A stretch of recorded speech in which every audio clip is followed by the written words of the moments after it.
Channel Ananya mom blogs में आप सभी का स्वागत है। कैसे हैं आप सब? आई होप आप लोग बिल्कुल ठीक ठाक होंगे। तो ये देखिए, ये है नवमी के दिन का ब्लॉग। एक्चुअली किसी कारण से मैं इसे अपलोड नहीं कर पाई, नेटवर्क की प्रॉब्लम थी इसलिए। तो ये है नवमी का ब्लॉग। मैं रात को पूजा हुआ था हमारे ससुराल में, नवमी पूजा गया था, तो उसके अगले दिन मैं बना रही हूँ। तो ये देखिए, मैंने चना डाल लिया है और उसे मैंने बॉईल करके, और हल्का सा ही बॉईल किया है, पूरा ज़्यादा मैंने उसे नहीं गलाया है। टाइट रखेंगे ताकि वो मिक्सी ग्राइंडर में अच्छे से पिसा जाए। तो देखिए, मैंने उसे पीस कर बाउल में ले लिया है। उसमें मैंने हल्का सा हल्दी, नमक और लाल मिर्च पाउडर मिक्स कर दिया है। और फिर मैंने आटे को गोल करके उसमें लोई बनाकर उसमें रोल करके उसमें भर दिया है इसे। इस तरह से मैं दाल वाली पूरी बना रही हूँ। नवमी स्पेशल वो बनता है दाल वाली पूरी, दाल की पूरी और खीर, गुड़ की खीर। कोई चीनी का भी खीर बनाते हैं कोई लोग, और कोई लोग गुड़ का भी खीर बनाते हैं। तो इस तरह से मैं अपने पूरी को अच्छे से रोल कर ले रही हूँ और फिर उसे छोटे छोटे सर्कल में बना ले रही हूँ। तो नवमी में पूरी का एक और तरीका होता है कि उसमें ना डायरेक्ट पूरी को नहीं छाना जाता है। उसमें ज़्यादातर पहले तवे पर उसको हल्का सा सेक कर और फिर उसके छानते हैं, क्योंकि इससे तेल भी कम लगता है और क्योंकि ज़्यादा क्वांटिटी में बनाना रहता है और अगल बगल भी देना पड़ता है इसीलिए पूजा में। तो मैंने भी उसी तरह से इस बार किया। नहीं तो ऐसे में ज़्यादातर डायरेक्ट ही छान देती थी, पर इस बार मैंने तवे पर उसे हल्का सा सेक कर और फिर उसे मैंने छानना शुरू किया, ताकि बहुत अच्छा लगता है, उससे टेस्ट भी अच्छा आता है और जल्दी पक भी जाता है और ऑयल भी कम लगता है इस तरह से। तो इसलिए मैंने इसी तरह से इस बार सोचा बनाने का, ना तो मैं डायरेक्टली ही इसे छान देती हूँ। तो देखिए कितनी सुंदर सुंदर पूरियाँ होती हैं, और ये पूरी मेरे हस्बैंड को बहुत पसंद है, दाल की पूरी बहुत टेस्टी लगती है। और ये देखिए, दूसरी तरफ मैं खीर बना ली हूँ। मैंने दूध में चावल को पका लिया है, चीनी नहीं डाला है, और अलग से मैंने गुड़ को थोड़े से पानी में उबाल कर और उसे ठंडा होने के बाद दोनों खीर और गुड़ जब ठंडा हो गया तो दोनों को मिक्स कर दिया। तो इस तरह से मेरे यहाँ गुड़ का भी खीर बन गया। तो ये देखिए, ये है नवमी पूजन, मतलब नवमी के दिन कन्या पूजन भी होता है। तो अनन्या को बुलाया गया था कन्या पूजन के लिए, तो वहाँ मुझे भी बुलाया गया था कि आप लेकर आइएगा बच्चे को। तो वहीं बहुत सारे, इतने सारे इसके फ्रेंड लोग थे कि सब लोग बच्चे खेल रहे थे और बहुत अच्छा लग रहा था।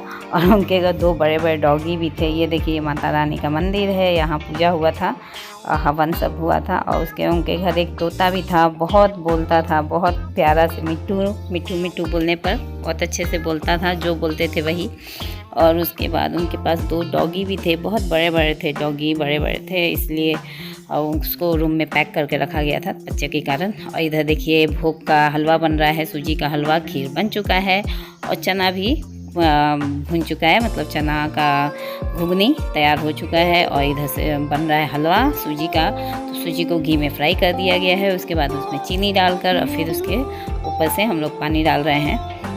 तो भोग हम लोग तैयार कर रहे थे, भाभी थी, हम लोग थोड़ा बहुत हेल्प हम लोग भी कर रहे थे, क्योंकि हम लोग गए तो अभी भोग नहीं रेडी हुआ था, तो हम लोग भी कुछ कुछ हेल्प कर दे रहे थे इसी तरह।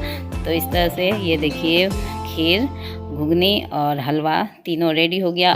और फिर हम लोगों ने पूरियाँ भी तल ली एक ही साथ। इतने सारे पूरी एक बार में, बड़ा कढ़ाई था और उसमें तेल भी ज़्यादा था, तो सब एक ही बार में इतनी सारी पूरियाँ हम लोग डाल दे रहे थे, क्योंकि बच्चे ज़्यादा ही बच्चे थे, 9 से भी ज़्यादा कन्या हो गई थी, बहुत सारे बच्चे हो गए थे, तो इस तरह से ज़्यादा ही था।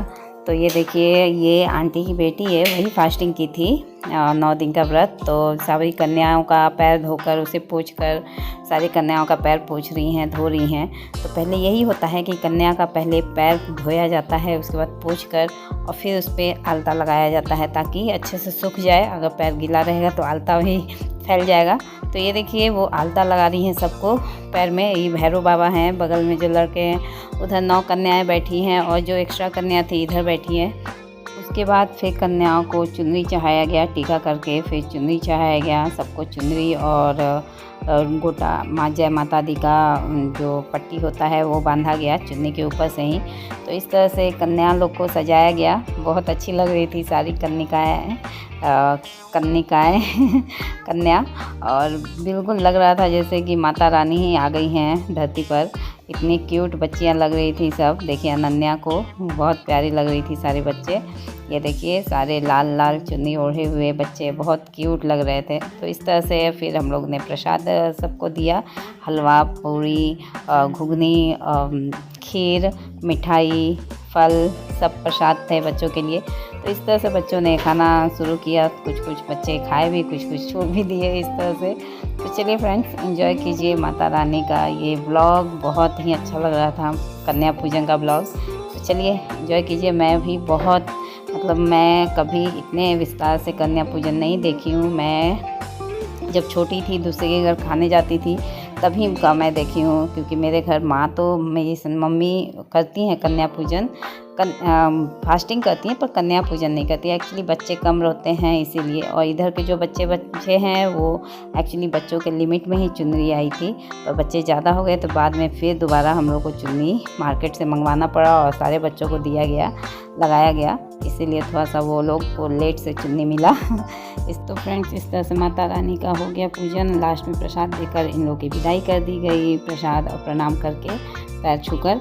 तो इस तरह से मेरा कन्याओं की विदाई की गई, और फिर हम लोग शाम को बस जुलूस देखने गए। रामनवमी का जुलूस निकला था, वही देखकर फिर मैं आगे इस वीडियो को कंटिन्यू नहीं कर पाई, क्योंकि रात को इतना ज़्यादा आंधी और पानी था, बहुत बिजली कड़क रही थी, उसके कारण लाइट भी कट गया था, तो इसलिए मैं इस वीडियो को कंटिन्यू नहीं कर पाई। तो चलिए फ्रेंड्स, कन्या पूजन का वीडियो अच्छा लगा हो तो मेरे चैनल को लाइक शेयर सब्सक्राइब कीजिए और कमेंट कर